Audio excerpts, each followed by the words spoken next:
Spirit has a message for you about your spiritual journey. Let's see what that is today using tarot.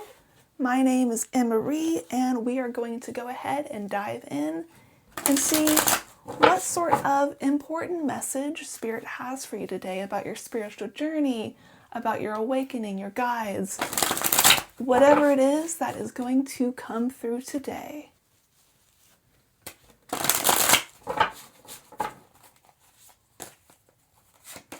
So the first card is the Nine of Swords reversed. You are going to have a release of anxiety.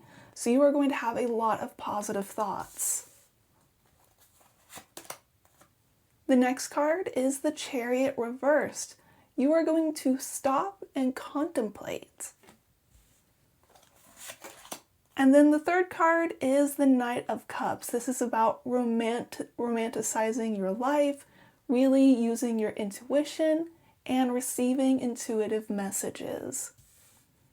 So looking at these three cards, what Spirit really wants you to do when it comes to your spiritual journey is to take some time out of your day or out of your weekend and do an extended meditation session. You can do any other contemplative practice, but meditation is the best because it really focuses on your thoughts and everything racing through your mind. And there are a lot of different meditations.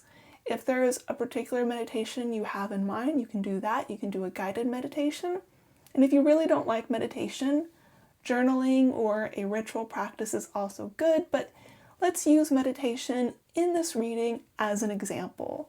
So the point with the Chariot reversed is to slow down your life, and instead of taking action, you are looking within. You are retreating within yourself and looking for spiritual truths. The Knight of Cups is about an intuitive message. So this is actually something you already know, or you are very close to knowing, but you aren't able to receive that message because you are fully embedded in the physical world, in your normal life, and because of that, you are doing what you have to do that other people are telling you to do, instead of doing what you intuitively know is the right thing for you. We have the Two of Pentacles. You are weighing a whole bunch of things at once, and you are able to do a whole bunch of things at once, but I do think you are overwhelmed.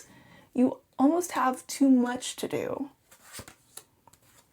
The Three of Swords is about heartbreak and clarity. And then the King of Cups is, I believe, a spiritual figure, a spiritual being who is coming in to have you focus on something else. So the Three of Swords here, this heartbreak is a mental heartbreak. You know that you are doing a lot, and right now you're able to handle it. Your life isn't completely falling apart, but you know in the future you are going to have to make a choice. You are going to have to specialize. But the problem is you don't know what you should specialize in. You don't know what you should focus on because there are multiple things that you like, and you know setting aside one thing is going to be saying no to that thing for at least a significant period of your life. That way you can focus on what really matters to you right now. And the King of Cups, this spiritual being, is helping you use your intuition to figure out which of the things you're thinking about is going to be your best option. And so it's not about creating a pros and cons list or making an objective analysis of the situation. You have to look within. You have to use your intuition and your feelings to make this decision. The Page of Swords is exploration. And then we have the Queen of Pentacles. This I actually feel is you. It is you taking control of your life. And once you start specializing in something, then you are able to take on multiple projects and perhaps reintegrate what you abandoned in a different way. And then the King of Wands reversed. this is the other inspiration. You are a very inspired person. So you have a lot of wonderful ideas, but what you're doing is you are letting yourself be inspired with wonderful ideas and then pursuing them and then finding objective justifications for why those things work.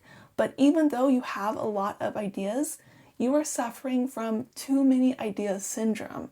The universe has been sending you a lot of wonderful ideas, but that is just so that way you can really survey the possibilities. And now is about winnowing the field and finding which of those things you've been exploring in the past few years of your life is something you should be focusing on.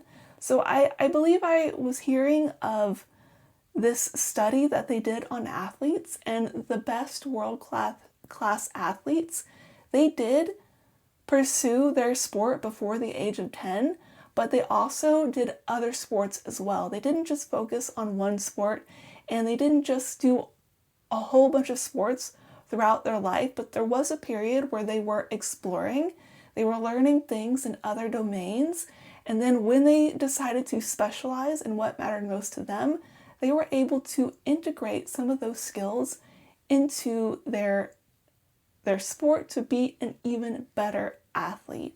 And so while you may be disappointed to say no to something, this spread is a powerful indication that none of that time was wasted.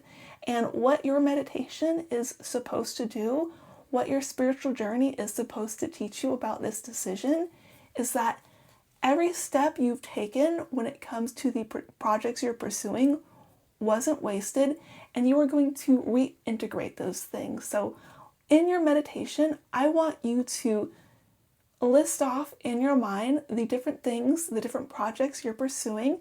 It could be actual small projects you're doing, or it could be big life goals, like different careers you're considering, or different hobbies, anything like that, or different ideas for creative projects. It could span a whole bunch of different levels, but whichever level you're at, I want you in your mind to list those ideas and then ask yourself, ask your intuition, ask your higher self, which one are you the most drawn to? And when you are drawn to that, you aren't saying no to all your other ideas. You are just saying, this one idea is the important one, and everything else, I'm going to figure out a way to integrate that into what I'm doing somehow. Maybe you don't know exactly how that is going to look in this meditation, but this meditation is about being decisive. And when you are decisive, this Queen of Pentacles card is an indication you are going to be able to manifest, yes, your number one priority, but then you're going to have a lot of small projects or additional things that you're also going to do. And instead of balancing a whole bunch of things and feeling like you're a beginner, you are going to feel like a master who is balancing a whole bunch of things later on. But you have to specialize first. And it really does seem in this reading today, in this very specific advice, is go meditate on the different paths you're considering and pick one. Just pick one and then have faith that the others will be integrated into that main project in some way as time progresses. So my soul friend, I hope you like this reading. You can also book a private reading with me on this topic, get more information, or on any other. The link is in the description. But I am wishing you so many blessings, and I think you are going to really bring something wonderful into this world.